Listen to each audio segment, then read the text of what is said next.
Oke, kita mulai aja dalam Alkitab kita. Hari ini kita berbahas lanjutan dari minggu lalu. Yang minggu lalu adalah tentang aku adalah roti hidup. Kemudian hari ini kita bahas akulah pokok anggur yang benar. Nah, menarik adalah begini, akulah roti hidup adalah pernyataan pertama dari 7 pernyataan tentang siapa Yesus yang keluar dari mulut Yesus sendiri, dan aku adalah pokok anggur yang benar adalah pernyataan terakhir atau ketujuh dari pernyataan siapa Yesus itu. Oke, kita mulai aja. Dikatakan, akulah pokok anggur yang benar, Bapakulah pengusahanya. Setiap ranting padaku yang tidak berbuah dipotongnya, dan setiap ranting yang berbuah dibersihkannya supaya ia lebih banyak berbuah. Anda perhatikan di sini Yesus adalah pokok anggur, tetapi juga Yesus melibatkan Bapaknya. Bapakulah pengusahanya. Kita lanjut ayat 4. Tinggallah di dalam aku dan aku di dalam kamu. Sama seperti ranting tidak dapat berbuah dari dirinya sendiri kalau dia tidak tinggal pada pokok anggur, demikian juga kamu tidak berbuah jikalau kamu tidak tinggal di dalam aku. Lanjut ayat 5. Akulah pokok anggur, kamu ranting-rantingnya. Barang siapa tinggal di dalam aku dan aku di dalam dia, ia berbuah banyak. Sebab di luar aku, kamu tidak dapat berbuat apa-apa. Oke, Bapak Ibu, ada lagi di sini dikatakan kembali ditegaskan Yesus pokok anggur, kita adalah ranting-rantingnya. Anda sudah tahu bahwa dikatakan supaya kita berbuah, dan caranya adalah tinggal di dalam dia. Dan bahwa ini sungguh diinginkan oleh Tuhan Yesus. Dan yang sering menjadi tekanan buat orang percaya adalah pertanyaan, apakah saya sudah berbuah? Nah, disinilah saya akan mengajak Anda dan saya untuk melihat firman Tuhan dari sisi hubungan, bukan dari sisi aturan ataupun juga agama. Oke? Tetapi firman Tuhan adalah aturan. Agama adalah usaha manusia, tetapi Yesus adalah anugerah yang datang dari Tuhan. Benar, Yesus mengatakan dalam ayat 8, Yohanes 15 ayat 8 dikatakan, dalam hal inilah Bapakku dipermuliakan jika kamu berbuah banyak. Pertanyaannya, apakah Yesus sangat ingin mempermuliakan Bapa? Pasti. Oleh sebab itu, dialah yang sangat ingin kita berbuah. Selama ini kita selalu mau berbuah dengan kekuatan kita. Kita tidak melihat kerinduan Tuhan dalam hubungan dia dengan Bapa, ingin mempermuliakan Bapa sehingga ingin kita berbuah. Saya katakan bahwa keinginan yang terbesar dari Yesus adalah memastikan kita berbuah. Jadi berbuah bukanlah adalah usaha kita sendiri, tetapi adalah suatu hal yang diinginkan Tuhan. Dan apa yang diinginkan Tuhan, saya mau katakan pasti berhasil. Nah, oleh sebab itu saya mau lihat pandangan bahwa akulah pokok anggur dan kita ini rantingnya, dan kita harus berbuah dari sisi hubungan, relationship. Yang pasti adalah hubungan Bapa dan anak. Karena ketika Yesus datang ke muka bumi, dia memperkenalkan Allah sebagai Bapa. Dan ketika dia memperkenalkan hubungannya sebagai Bapa, Allah adalah Bapa, maka orang-orang maupun dunia maupun iblis berusaha menghancurkan pengajaran tersebut. Itulah yang membuat Yesus disalib, karena dia menganggap Allah adalah Bapa. Ya. Oke, jadi hubungan ini, panggilan kepada Allah adalah Bapa, sangat penting buat kita. Nah, saudara, bicara tentang hubungan, Anda tidak bisa hanya melihat satu ayat lalu mengerti apa yang dimaksud perkataan tersebut. Ketika Anda hanya mendengar satu perkataan, satu kalimat, Anda mungkin bisa salah ngerti tanpa memahami kaitan hubungan yang ada dari yang mengatakan dengan yang menerima perkataan itu. Contohnya, kalau saya berbicara kepada anak saya, lalu Anda pendengar doang, dan saya hanya mengatakan kepada anak saya, misalkan saya berkata, ya, kamu kurang baik. lalu Anda menganggap tanpa Anda ngerti bahwa hubungan saya dengan anak saya, Anda akan menganggap bahwa perkataan saya itu mengartikan anak itu tidak baik atau kurang baik. Kalau Anda melihat ada suatu hubungan, mungkin Anda bisa nangkap yang lain. Mungkin saat itu saya sedang melatih anak itu untuk belajar, misalkan menggunakan kuas, gambar, dan tujuannya adalah bukan untuk menyatakan anak itu kurang baik, tapi tujuannya adalah untuk mengencourage dia bahwa dia bisa lebih baik. Oke? Nah, itulah kira-kira. Sebab itu kita harus melihat secara menyeluruh. Anda harus baca Yohanes pasal 15 sampai 17. Saya mengencourage Anda untuk baca 3 pasal ini. Pernyataan aku adalah pokok anggur yang benar ada di pasal 15, tetapi Anda akan mengerti ketika Anda baca 16 dan 17. Dan setiap dalam pernyataan 15 sampai 17 itu penuh dengan hubungan Bapa dengan anak.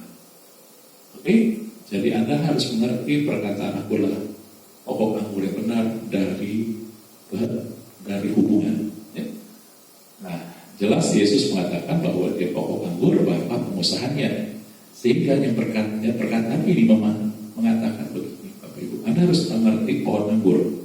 Pohon anggur itu cara-caranya perlu bukan hanya pokok anggur ataupun batang itu yang memberikan aliran supaya berbuah caranya, tetapi dipastikan caranya itu tidak boleh jatuh ke bawah. Harus disediakan tempat untuk merambat.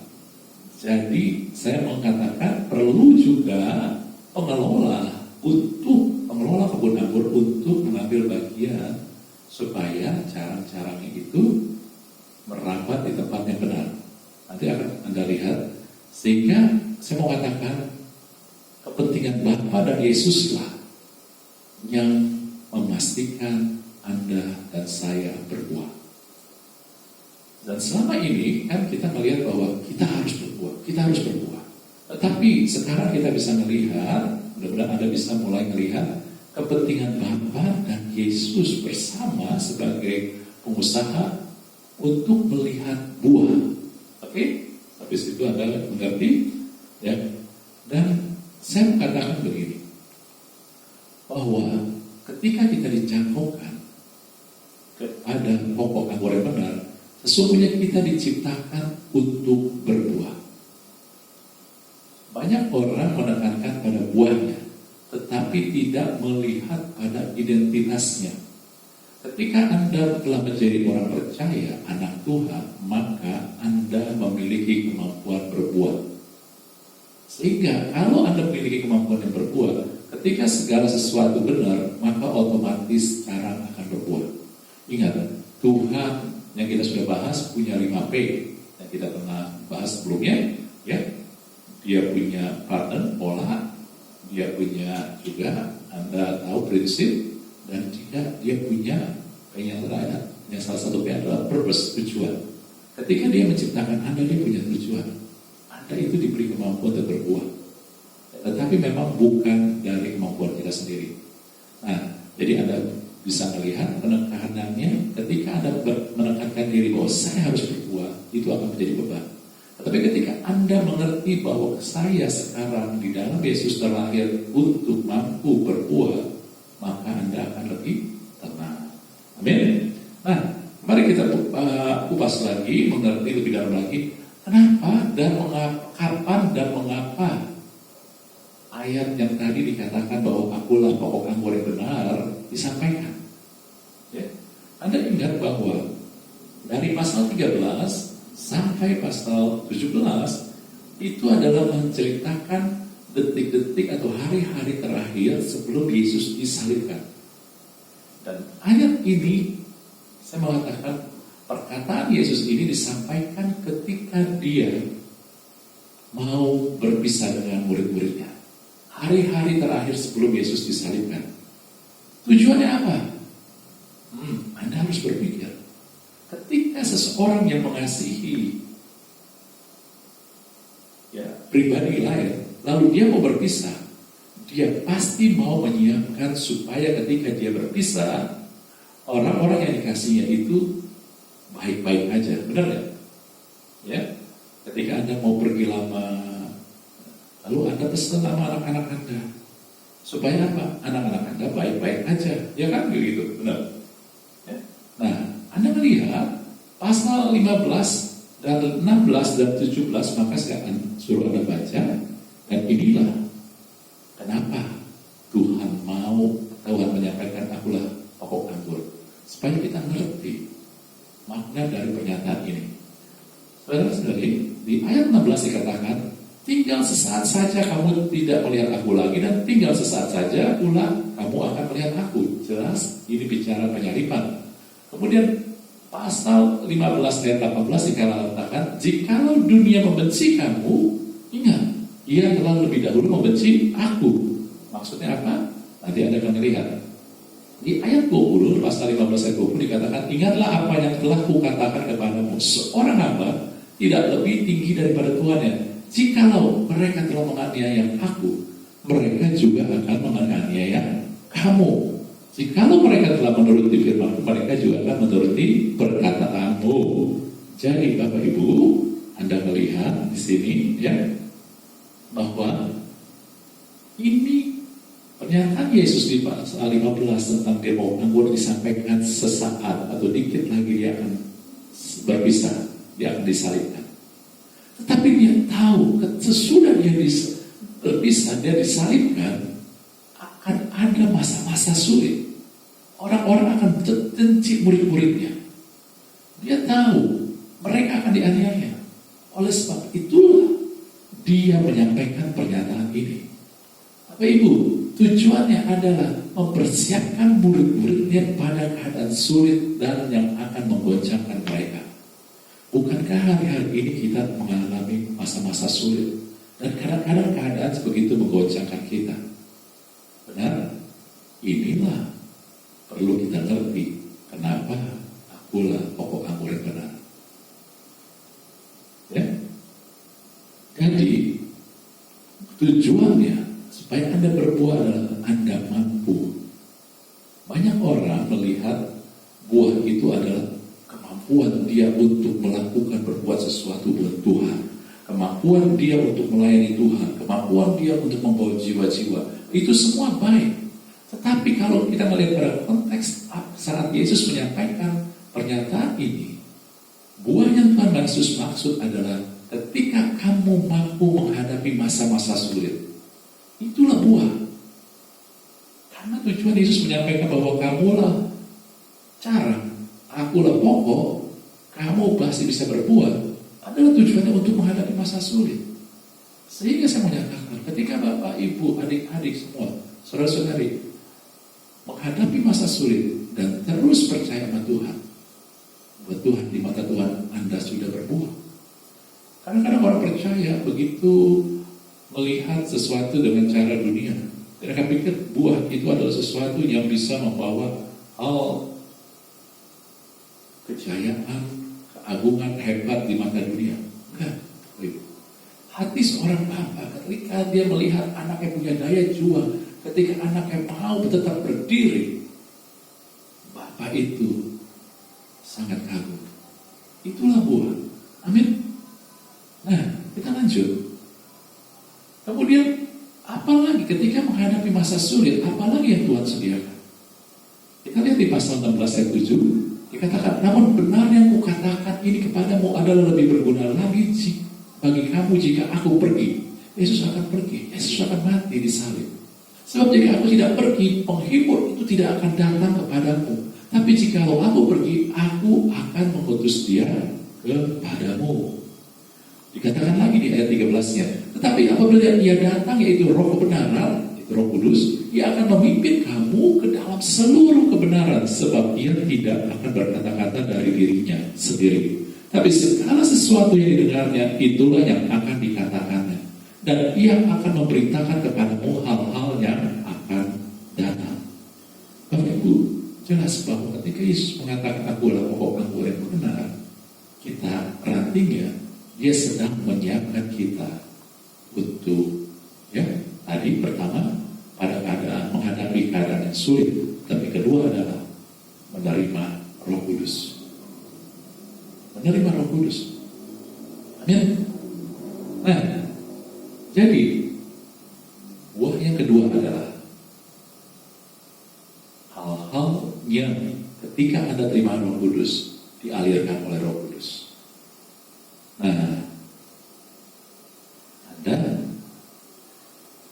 ya gitu ya, hal ini.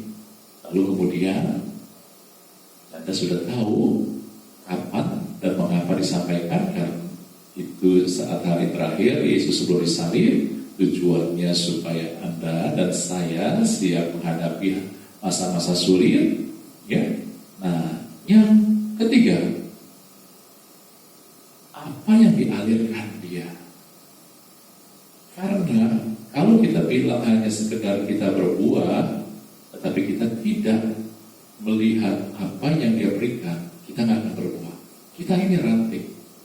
Ranting bukanlah yang bertanggung jawab untuk dia berbuah. Pokoklah yang menentukan. Apa yang pokok itu bisa alirkan, itulah yang membuat ranting itu berbuah. Benar, kadang-kadang kita yang menahan aliran itu. Itulah yang cerita lagi. Tetapi semua katakan untuk berbuah itu mudah. Banyak orang mengaitkan buah itu, oh buah roh, lalu buah pertobatan, buah lagi jiwa-jiwa. Apa Ibu? Coba Anda renungkan, apakah itu yang Tuhan mau bicara? Kalau Anda renungkan dari suara hubungan, nah, Tuhan tidak pernah mau menekan anaknya, Dia mau menuntun anaknya. Oke? Nah, nanti pada sesi yang selanjutnya kita akan lanjutkan dengan